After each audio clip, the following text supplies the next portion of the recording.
stuck between a rock and a hard place. The Polish Central Bank is caught between lower inflation and a weak zloty. Ready to swim with the big fish, Warsaw Stock Exchange seeks a new owner. Relations on ice. Amid the natural gas crisis, Polish companies continue to do business with Russia. Welcome back to Poland, Business Poland. I'm your host Marek Teichmann and this is Price List. Prices of everyday items look much better lately, with inflation falling much faster than anyone expected. This, together with the slowing economy, makes everybody expect rate cuts from the central bank. But it's not so simple with very weak Polish zloty. The fuel in this station is so much cheaper now than just a few months ago that the staff needed to start directing traffic around the station. And right now, the prices make the wait worthwhile for customers. For sure, it's a lot cheaper now. I'm tanking 70 liters, and I'm thinking about the fact that I still have money left in my pocket. The price drop of fuel is just a picture of how lower inflation is starting to be seen in Poland. Only a few months ago, fuels like gasoline and diesel cost 30% more at the pump.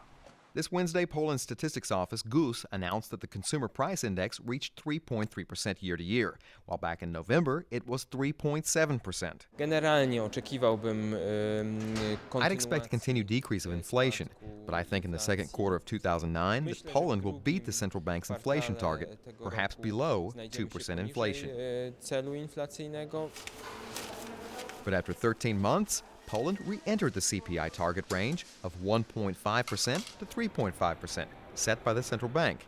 And that means that now, Poland's Monetary Policy Council can focus instead on boosting the economy. Policy should be loosened to help the economy return to faster growth. And for the Monetary Policy Council, this loosening means a rate cut, and they've been doing that since November. In the last two sessions, they've decided to decrease the percentage rates 100 basis points, or 1 percentage point, to 5%. In January, another cut is expected. I'm expecting in January the Monetary Policy Council will drop the rate by 50 basis points. And most economists forecast the same cut. That means the main percentage rate could decrease to 4.5%. But experts say that might not be enough. By the end of the first quarter, I expect the Monetary Policy Council to decrease the reference rate to 3.5%. But to find out what will really happen, we have to wait until the next meeting of the Central Bank's Monetary Policy Council on January 27th. Economists may be surprised, as they were back in December when the rates were slashed by 75 basis points instead of a 50-point cut due to disappointing production data. The stock exchange from Paris, Frankfurt, London, or even New York, any of them can be the new owner of the Warsaw Stock Exchange, as Polish government finally decided to privatize Warsaw Stock Exchange by selling its asset to the one strategic investor instead of making an IPO. But the privatization will go on with one important condition. The new owner have to follow the strategy of making Warsaw Stock Exchange #1 market in Central Europe. The Warsaw Stock Exchange is up for sale, as Poland's Ministry of Treasury finally decided to privatize the institution, but not via IPO as originally planned. 73% of the exchange in Warsaw is set to be sold off to strategic investors, but the Polish Treasury would retain 25% plus one share in order to maintain strategic veto and voting rights. Those making bids to buy the Warsaw Stock Exchange include other stock exchanges and even conglomerates. But there's just one catch, as the Ministry of Treasury mentions in its for sale announcement. Quote, "This condition must also be met. Whoever buys the exchange must follow the Treasury Ministry's strategy to grow the exchange to be a market leader in Central and Eastern Europe." End quote. But according to the Vice Minister of Treasury, that condition shouldn't be hard to meet, as some of the world's most important players are interested in the exchange. Those major players believe in the potential of the exchange in Warsaw, and they want to develop themselves in this market. We've been in touch with them, and we've had a few meetings and received letters of intent, so we're convinced that they're interested and share our vision for the exchange. The former Vice Minister of Treasury agrees. Na pewno swoje zainteresowanie wykaże Nasdaq OMX.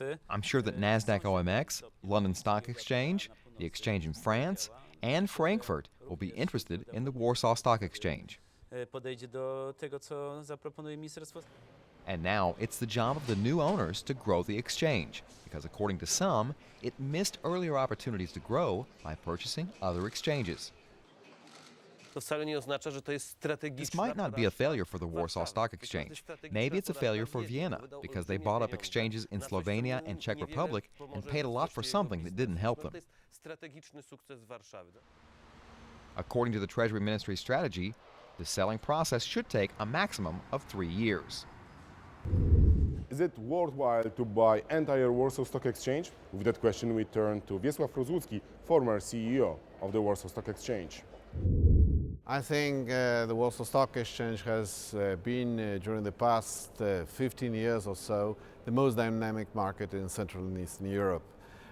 In many respects, market cap, market volume, number of IPOs, in that capacity we were number 2 or 3 in Europe. But the problem of the Warsaw Stock Exchange, the problem that many small investors even complain, is the small liquidity of this market.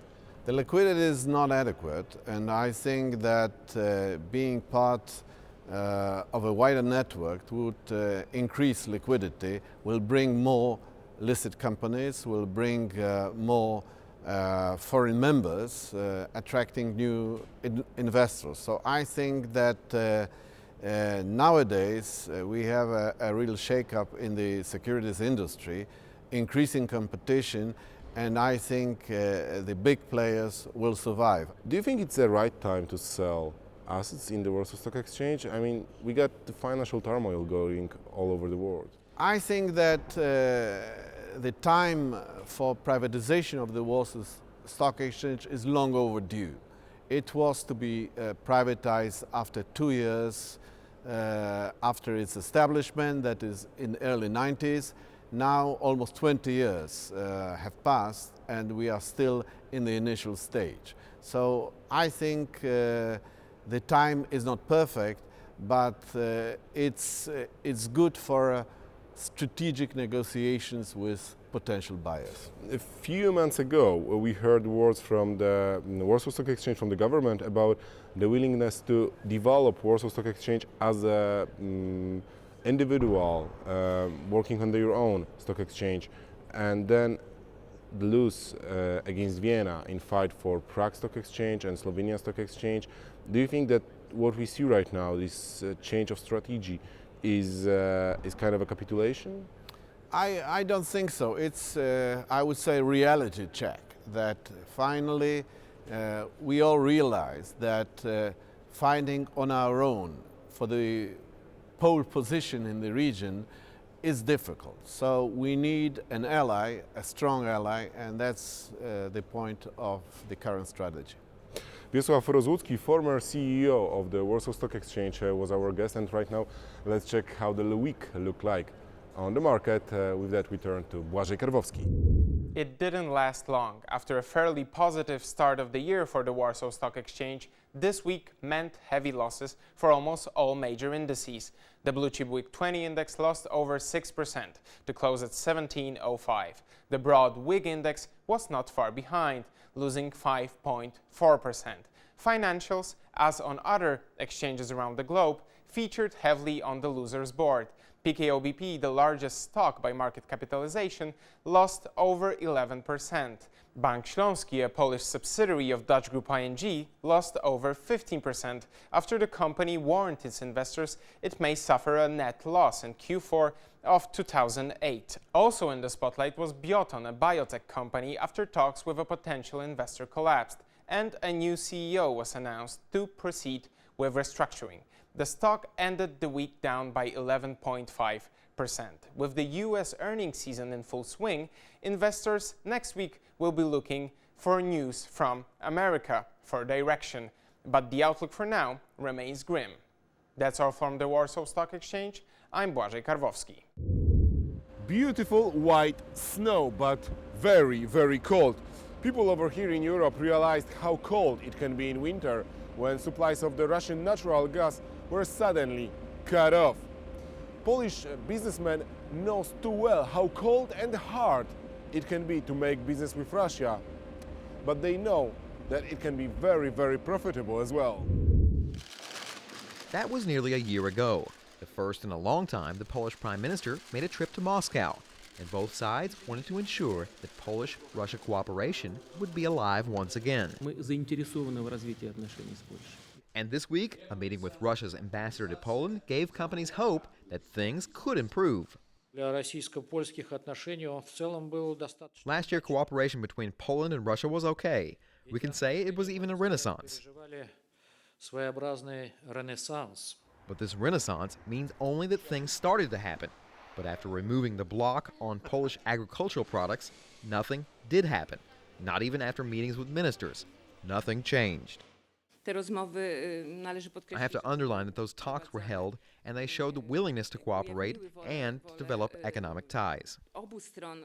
And while there is willingness, the head of the Polish-Russian Business Council said this week on Monday that the possibilities are far greater. We have to make sure that both countries use their positions to improve the economic and social conditions. For the moment, a lot of barriers still exist, and Polish companies have obstacles that deter them from investing in Russia. No protection of industrial or intellectual property, problems with collecting money, delays in registration of medicines, and delays in getting the needed import-export license that Russia requires. Add to that list of frustrations the fact that Russia and Poland have no bilateral trade agreement to protect investments, and you have a less than ideal situation. Because it's thought that even a simple trade agreement would be enough to help foster growth and economic relations between the two countries. Despite the problems, Polish firms are still willing to enter Russia to build things like factories.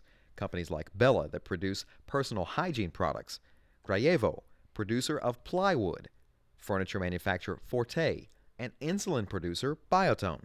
Last year, Polish investments in Russia totaled almost $500 million and even increased some 20% more over the previous year.